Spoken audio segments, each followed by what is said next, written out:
Թագուհի Թովմասյան։ Շնորհակալություն։ Պարոն Վարդանյան, ես ձեզանից ուզում եմ հետաքրքրվել անկեղծորեն ձեր դիրքորոշումը իմանալ այն մասին, թե ինչպես եք վերաբերվում այն գործիչներին, ովքեր որ քննադատում են մի երևույթ, բայց հետո իրենք իրականացնում են ճիշտ նույնը։ Հիմա ավելի կոնկրետացնեմ։ Ես հիշում եմ, որ անցած 8 տարիների ընթացքում դուք նույն ամբիոնի մոտ կանգնած ձեր մասնագիտական բարձր որակները երբեմն զոհաբերելով դուք քննադատել եք Սահմանադրական դատարանի այն դատավորին, որի դեմ ամբողջ իշխանությունը պայքարում էր։ Խոսքը Հրայր Թովմասյանի մասին է։ Եվ ձեր քննադատության հիմնական շեշտադրումն այն էր, որ Հրայր Թովմասյանը հանրապետական կուսակցության անդամ է եղել,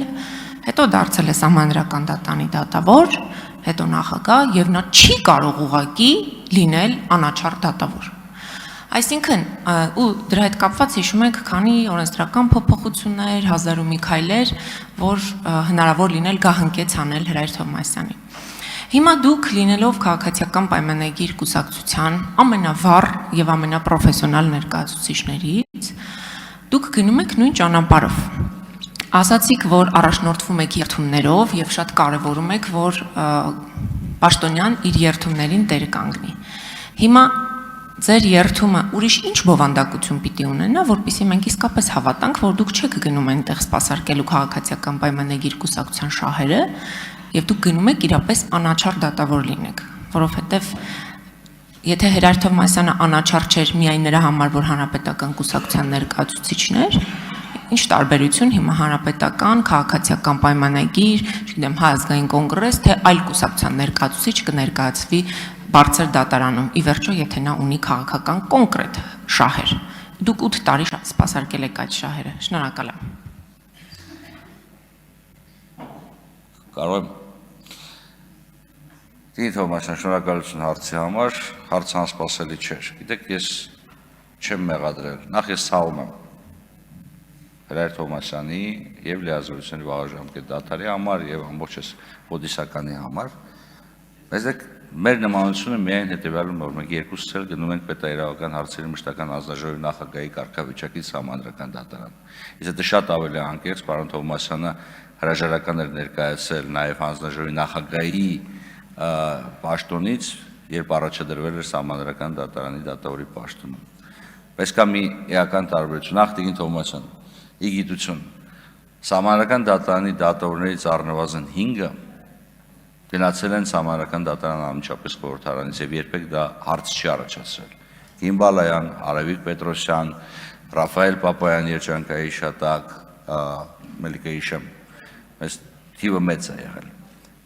Հրայր Թովմասյանի հետ կապված հիմնական խնդիրը ոչ նրա մեջ էր, որ վերջինս խորհրդարանից տեղափոխում է Սահմանադրական դատարան, որքան նրա մեջ է, որ լինելով Սահմանադրության նոր տեքստի ջատագով, խոսելով նրա մասին, որ Սահմանադրական նոր կարգավորումները ավելի ժողովրդավարական են, ըստ էության լինելով Սահմանադրության ԱՅՈ-ի շտաբի կարևորագույն դերակատարներից մեկը, այդուհանդերձ նոր Սահմանադրության իր իսկ կողմից կերտված Սահմանադրություն, ես ամեն հարգանքով եմ ասում, իր իսկ կողմից կերտված Սահմանադրություն թողնում է մի կողմ եւ ընտրում է այն սահմանադրական կարգավորումների համաձայն, որոնք օրեր անց պետք է դադարեն գոյություն ունենալ։ Օրեր անց։ Սա իմ կարծիքով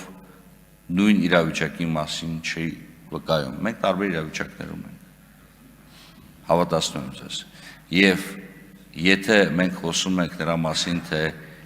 որն է հիմնական պրետենզիան, պատկերացրեք, ես Սահմանադրություն եմ հեղինակել կամ տեքստ եմ հեղինակել եւ ասել եմ, որ այս կարգը պետք է գործի, բայց նորմ կա, որը սկսելու է գործել ոչ թե 2018 թվականից, այլ այն ժամանակ, երբ որ ես կդադարեմ լինել Սահմանադրական դատարանի նախագահ։ Եվ սա 2032 կամ 34 թիվն էր։ Սա նորմի գոյությունը հետաձգել այդքան ժամկետով։ Եվ երկրորդը,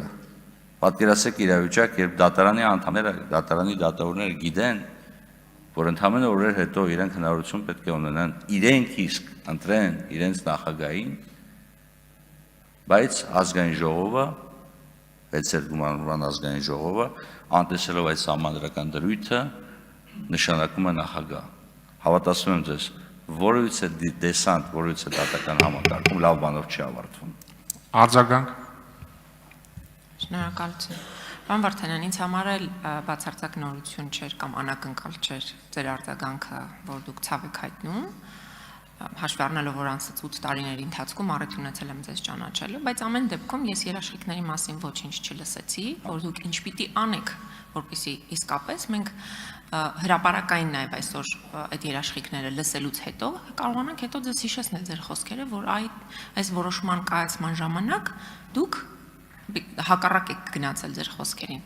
որովհետև սահմանադրական դատանը բնականաբար քննելու է գործեր, որոնք ուղիղ առնչվելու են իշխող կուսակցությանը եւ ձեր դիրքորոշումը, այդ թվում եւ հրապարակային խոստումները ձեր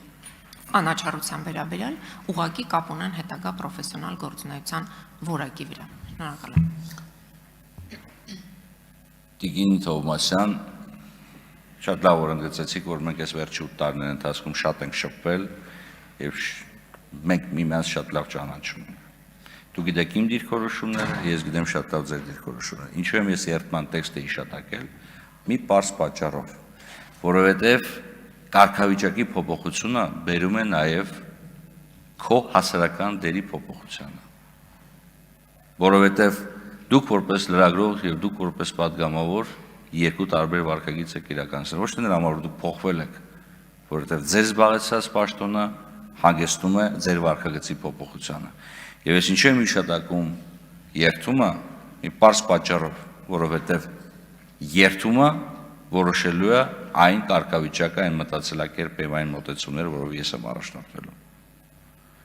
Եկեք չխառնենք կուսակցական կարգապահության պահպանումը, որը շատ կարևոր է խորհրդարանական ուժերի ձևավորման համար, անկախության